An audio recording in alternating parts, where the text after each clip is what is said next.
Hello friend, आज के इस वीडियो में अगेन हम लोग basic PLC ladder logic development करना सीखेंगे with the help of example. तो यहाँ पे एग्जांपल 2 हम लोग लेते हैं और ये कंटिन्यू है एग्जांपल 1 का। तो यहाँ पे हमको एक लॉजिक डेवलप करना है मोटर को फॉरवर्ड और रिवर्स में इंचिंग मोड में ऑन करने के लिए।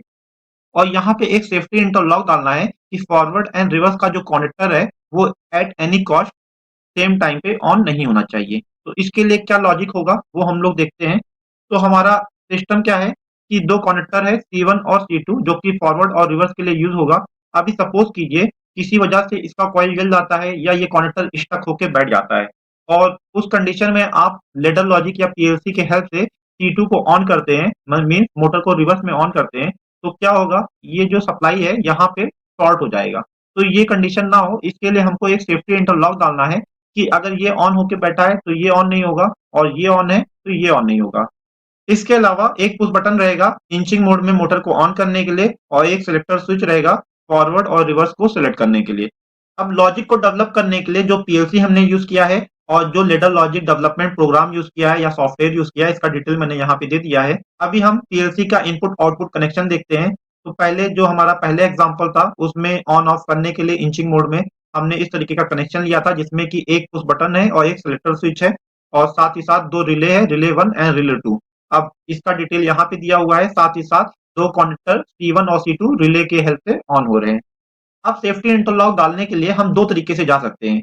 अब पहला मेथड में हम लोग क्या करेंगे कि C1 और C2 का एड ऑन कॉन्टेक्ट लेंगे। तो C1 का एड ऑन कॉन्टेक्ट लेंगे उसको DI2 से कनेक्ट कर देंगे। इसी तरीके से C2 का एड ऑन कॉन्टेक्ट लेंगे उसको DI3 से कनेक्ट कर देंगे। तो मतलब हमारे पीएलसी को समझ में आ जाएगा कि कब C1 ऑन है और कब C2 ऑन है। इसके हिसाब से वो डिसाइड करेगा कि कौन रिले 1 ऑन होगा या नहीं होगा या रिले 2 ऑन होगा या नहीं होगा। यहाँ पे DI2 और DI3 पे हमने C1 और C2 का NO कॉन्टेक्ट यूज किया है ताकि हमें उसका स्टेटस मिल सके। इसके बाद हम लोग मेथड 2 देखते हैं। तो मेथड 2 में पीएलसी के साइड में इनपुट आउटपुट में कोई भी चेंजेस नहीं करना है और रिले के आउटपुट में हम लोग क्या चेंजेस करेंगे कि दो एड ऑन ब्लॉक यूज कर लेंगे एनसी टाइप का। तो C2 का जो एनसी कॉन्टेक्ट है वो C1 के लाइन में दे देंगे। इसी तरीके से C2 के कॉइल में C1 का एनसी कॉन्टेक्ट दे देंगे। तो इसमें क्या हो जाएगा, सपोज रिले 2 ऑन हो रहा है, सिस्टम से पीएलसी से रिले 2 को ऑन किया जा रहा है और इस कंडीशन में अगर C1 ऑन है तो ये एनओ होके बैठेगा और C2 को ऑन होने नहीं देगा। तो सेफ्टी इंटरलॉक हमारा यहाँ पे भी इंप्लीमेंट हो जा रहा है और इस कंडीशन में जो हमारा लेडर लॉजिक रहेगा वो सेम एज इट इज रहेगा, उसमें कोई भी चेंजेस नहीं होने वाला है।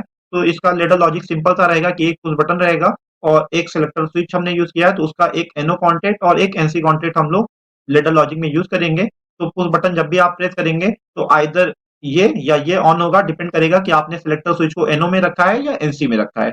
अभी हम लोग मेथड 1 जिसमें कि हम लोग लेडर लॉजिक में ही चेंजेस कर रहे हैं इंटरलॉक को, तो हम लोग इंटरलॉक लेडर लॉजिक में डालेंगे और उसको चेक करेंगे सिमुलेशन में। तो यहाँ पे हम लोग एक एनो कॉन्टेक्ट लेंगे जो कि हमारा पुश बटन को शो करेगा और इसका नॉमेनक्लेचर कर देंगे DI0 और ये हो जाएगा हमारा पुश बटन। ओके, ये हो गया। इसके बाद हमें क्या करना है, यहाँ से दो ब्रांचेस हम लोग ऐड करेंगे। तो ब्रांच 1 में सिलेक्टर स्विच का एनसी कॉन्टेक्ट यूज करेंगे। इसको नॉमेनक्लेचर हम लोग कर देंगे DI1 से, इसको नाम दे देंगे SW सिलेक्टर स्विच। इसके बाद हमको क्या देखना है कि सिलेक्टर स्विच जब एनओ में है तो ये लाइन हमारा पास करेगा और इस लाइन में हमारा फॉरवर्ड का कॉइल आने वाला है। तो हमें रिवर्स का कॉन्टेक्टर मतलब C2 इसमें डालना है। तो हमने एनओ को कॉन्टेक्ट यूज किया है इनपुट में, तो यहाँ पे एनसी कॉन्टेक्ट यूज कर लेंगे और इसका नॉमेनक्लेचर दे देंगे DI3। ओके, इसके बाद हम लोग कॉइल को कनेक्ट कर देंगे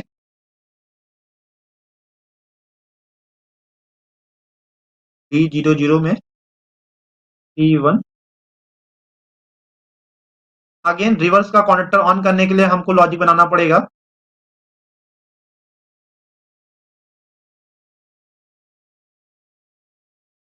और यहाँ पे हमको इंटरलॉक देना है कि जब C1 ऑन हो जाएगा या C1 ऑन रहेगा तो इस कंडीशन में C2 नहीं ऑन होगा।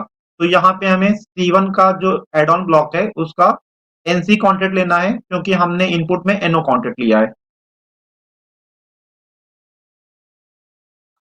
और अगेन इसके बाद हमें कॉइल ऐड कर देना है C2 का।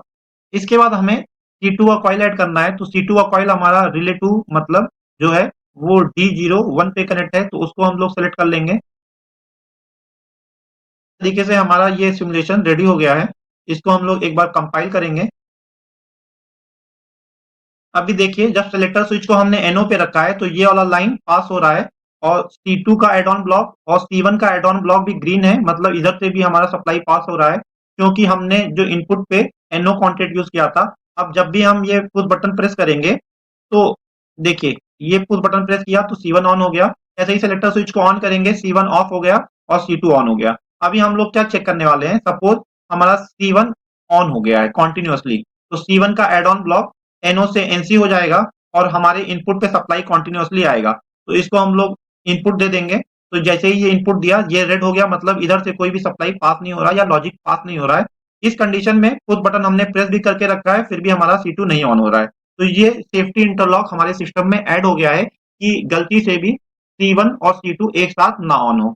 तो ये लॉजिक बेसिक लॉजिक था, जिससे कि आप सेफ्टी इंटरलॉक अपने सिस्टम में ऐड कर सकते हैं और अपने प्रोग्राम को प्रॉपर बना सकते हैं। होप कि आपको ये कंसेप्ट समझ में आया होगा। अगले वीडियो में एक नए एग्जांपल के साथ आएंगे। Keep watching and subscribe my channel for latest video and update.